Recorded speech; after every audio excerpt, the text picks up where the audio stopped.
Magandang buhay mga bata! Kayang lahat ngayon ay nasa inyong tahanan dahil sa masamang panahon.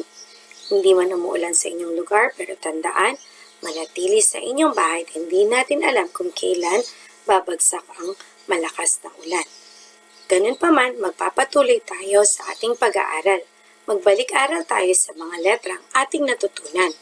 Ito ang malaking A at ito naman ang maliit na A. Ano ang basa ng letrang A?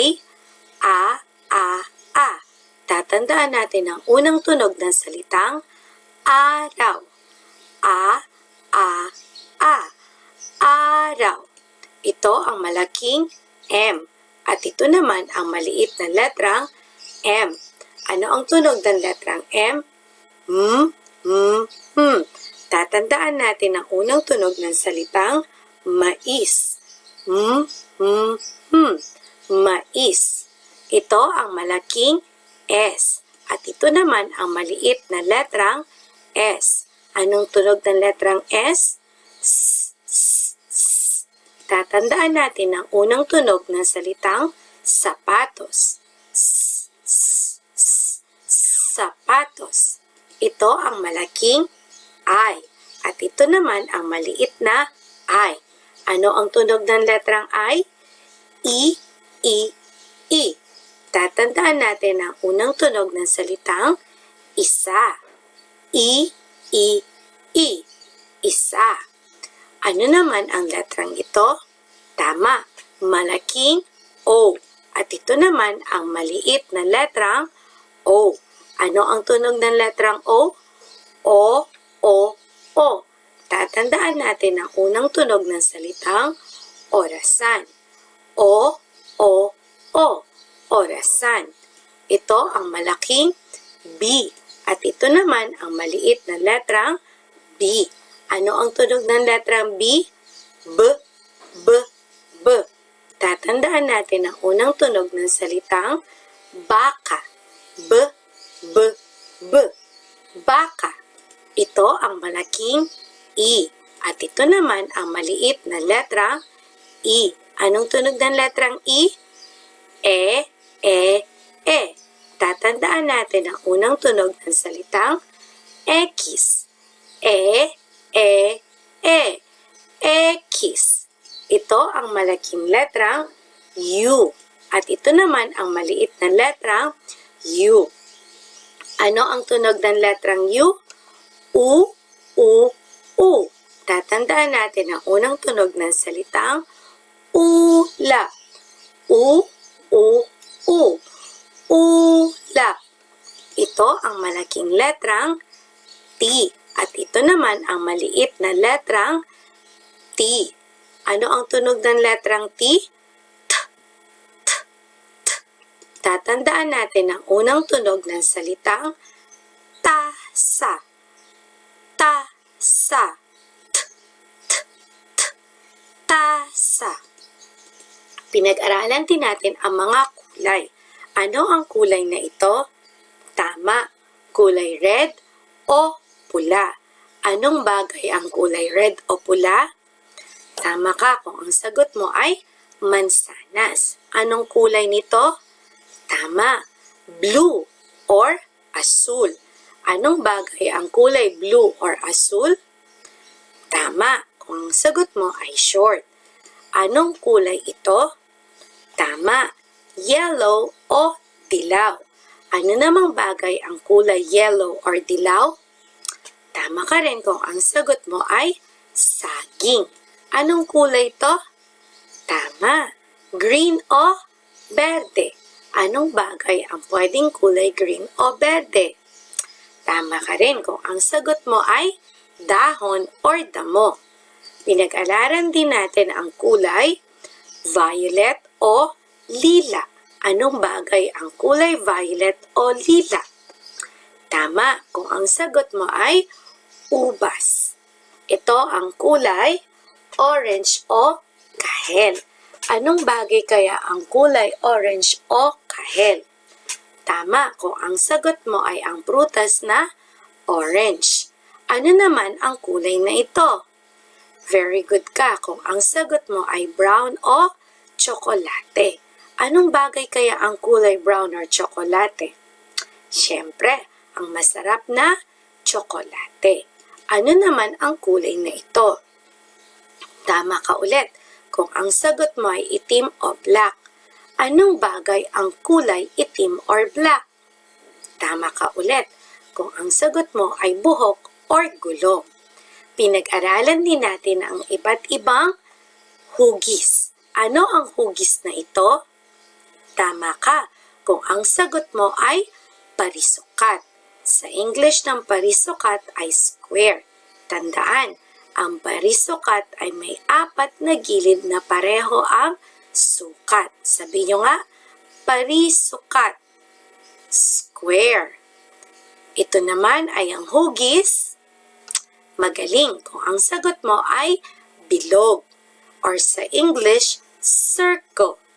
Ang bilog ay isang hugis na walang sulok.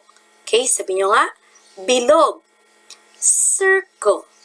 Ito naman ay ang hugis tatsulok. Or sa English, triangle. Ang triangle or tatsulok ay may 3 gilid at may 3 sulok. Sabi nyo nga, tatsulok. Triangle. Susunod na pinag-aralan din natin ang hugis, parihaba o rectangle. Sabi nyo nga, parihaba, rectangle. Ang hugis parihaba ay ang hugis na merong 2 maiksing gilid at 2 mahabang gilid. Sabi nyo nga, parihaba, rectangle. Ito naman ang hugis bilohaba or oval. Ang hugis bilohaba ay katulad ng bilog na walang sulok, pero ito ay pahaba, kaya tinawag siyang bilohaba. Sundan nyo nga ulit si Teacher Kim. Bilohaba, oval. Pinag-aralan din natin ang iba't ibang bilang. Anong bilang ito? Tama, 0 o wala. Pakita nyo nga ang 0 or walang daliri. Very good. Ito naman ang bilang na 1. Bilangin nga natin ang daliri. Tama, 1 or sa English, 1. Pakita nyo nga ang 1 or 1 na daliri. Very good. Ito naman ang bilang 2 or 2. Bilangin nga natin. 1, 2. Sa English, 1, 2. Sabi nyo nga, 2, 2. Pakita nyo nga kay teacher ang 2 daliri or 2 fingers. Very good. Ito ang bilang 3 or sa English, 3. Bilangin nga natin kung ilan ang daliri. 1, 2, 3. Pakita nyo nga kay teacher kung ang 3 daliri. Very good. Sa English, bilangin naman natin. 1, 2, 3. 3 fingers. Sundan nyo ulit si Teacher Kim. 3 daliri. 3 fingers. Pinag-aralan din natin ang bilang 4 o pangalan ng inyong paaralan. Tama, Anunas Elementary School. Anong grade na kayo? Very good kung ang sagot mo ay kinder. Anong section mo? Very good kung nasagot mo to ng tama. At sino ang inyong teacher? Very good din kung nasagot mo ang pangalan ng inyong teacher ng tama. Ngayon, sa loob ng ating paaralan or school ay may mga kwarto. Ang tawag natin dyan ay silid-aralan. Tingnan nyo nga ang larawan. Ano ang ginagawa natin sa loob ng silid-aralan? Very good kung ang sagot mo ay nag-aaral, nagsusulat, umaawit, naglalaro, kumakain. Very good. Tama ka kung lahat ng yan ay iyong mga sagot. Ngayon, mga bata, alam nyo ba na meron tayong mga tuntunin o rules sa loob ng ating paaralan or silid-aralan? Ano ba ang mga tuntunin na to o rules? Ang mga tuntunin o rules, ito ang mga bagay na dapat nating sundin. Sila yung mga dapat nating gawin para tayo ay maging ligtas at hindi masaktan sa loob ng ating silid-aralan. Ngayong araw na ito, iisa-isahin natin sila. At tandaan ha, huwag natin silang kalilimutan at dapat natin silang sundin para tayo ay maging ligtas at hindi tayo masasaktan sa loob ng silid-aralan. At higit sa lahat, tayo pa ay matututo. Ito ang ating unang tuntunin o rules. Sabi dyan, pumasok sa tamang oras. Tama mga bata, kailangan tayo ay pumasok sa tamang oras. Huwag tayong malilate. Huwag din naman tayong sobrang aga. Dapat yung eksakto lang. Alam mo ba kung anong oras ang iyong pagpasok? Magaling kung ganon. Next po, number 2 ay, ano sa tingin yung ginagawa ng mga bata? Tama, pumila ng maayos. Nasaan ang kamay nila? Very good, nasa kanilang mga gilid. Hindi nila nilalagay sa likod ng kanilang mga kaklase. Sila ba ay magulo? Hindi rin. Tutulakan ba sila? Hindi rin po. So, ang ating pangalawang tuntunin ay pumila ng maayos. Kailan kaya tayo pumipila ng maayos?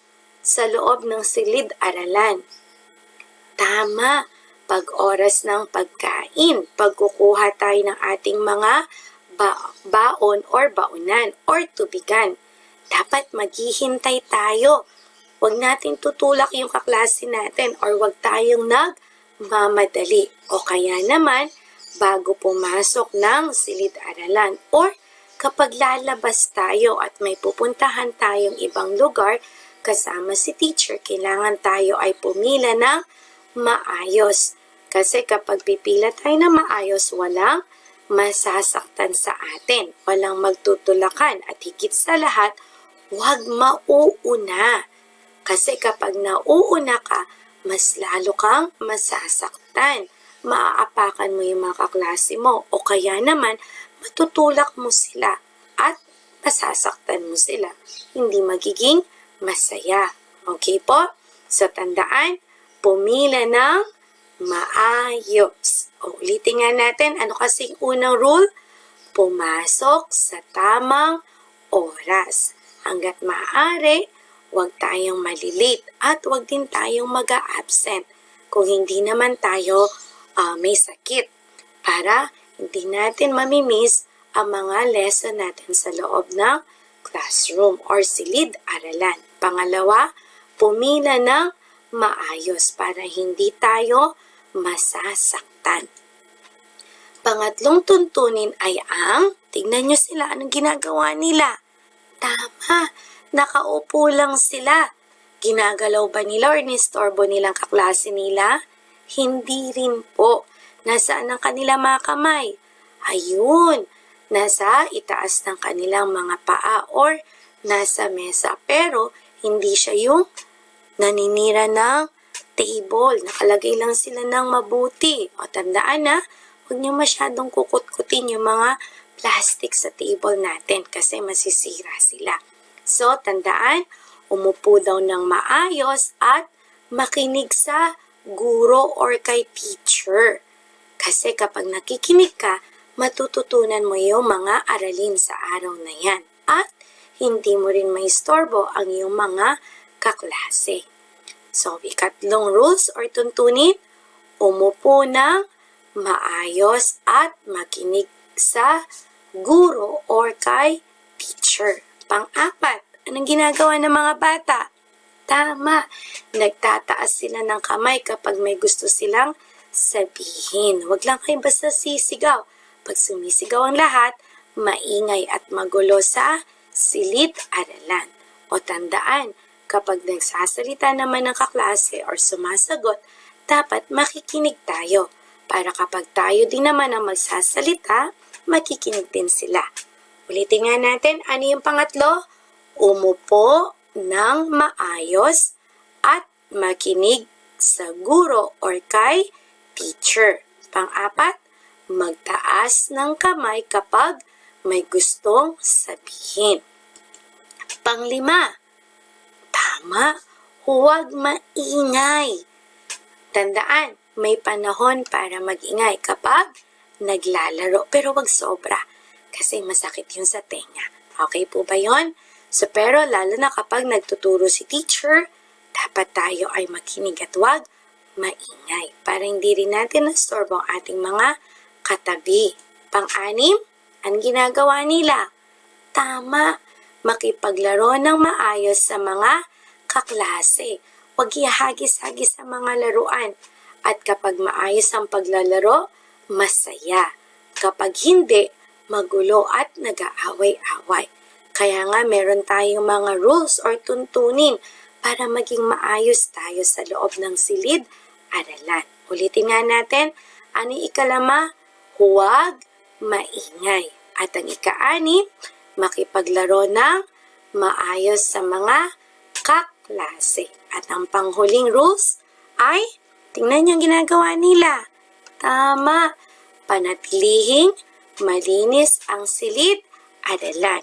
Mas malinis na silid-aralan, mas magandang mag-aral. At malayo tayo sa mga sakit kasi hindi pupuntahan ng mga ipis at langgam yung kwarto natin dahil ito ay malinis. So, tandaan mga bata, ang mga rules or tuntunin ay dapat nating sundin para ano?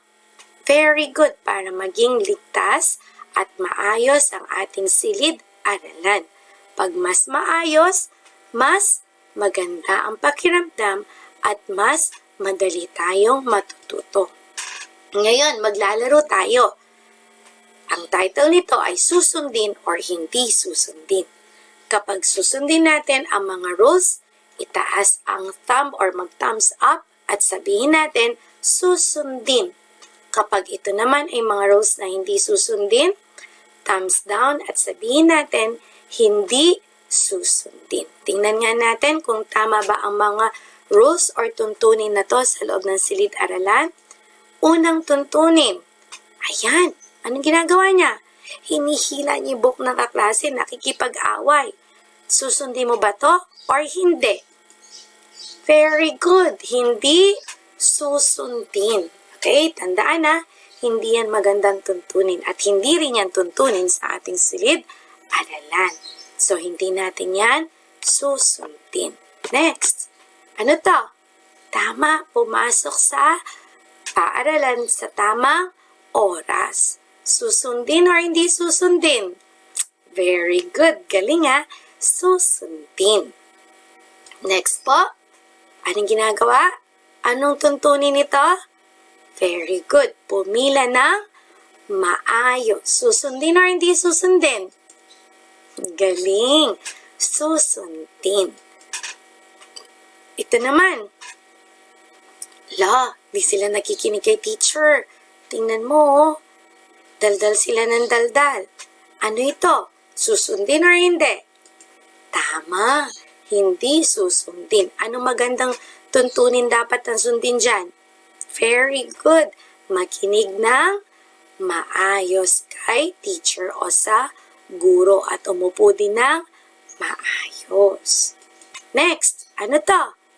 Nagtataas sila ng kamay pag gusto nilang magsalita. Susundin hindi? Very good. Galing nga, naalala nila. Susundin po yan. So, tandaan na, pagbalik sa ating silid na aralan, kapag may gustong sabihin, anong gagawin? Tataas ng kamay. Next, hala, anong ginagawa ng mga bata dito? Nagtatakbuhan, umakyat sa mesa. Yan. Susundin ba to or hindi? Hindi susundin. Anong magandang tuntunin dito ang dapat nating sundin? Tama. umupo ng maayos at makinig kay teacher at panatilihing malinis ang ating silid-aralan. Tingnan mo, hindi ka ligtas kapag tumatakbo ka kasi pwede mong tamaan ng mga kaklase mo. At kapag umakyat ka naman sa mesa, pwede yang malaglag or pwede kang madulas, malaglag at pwede kang maaksidente. So tandaan, hindi natin ito susundin. Ano yan? Wag maingay. Susundin hindi. Galing. Susundin. Wag maingay sa loob ng silid-aralan. Ito naman, makipaglaro ng maayos. Susundin hindi. Very good. Susundin natin. Sa tandaan mga bata, ang mga tuntunin o rules sa loob ng silid-aralan ay ginagawa or ibinibigay para tayo ay maging ligtas. Anong dapat natin gagawin sa mga tuntunin nito? Very good. Atin silang susundin. So tandaan na, pagbalik natin bukas sa loob ng mga ating silid-aralan, anong gagawin? Susundin ang lahat ng mga tuntunin o rules.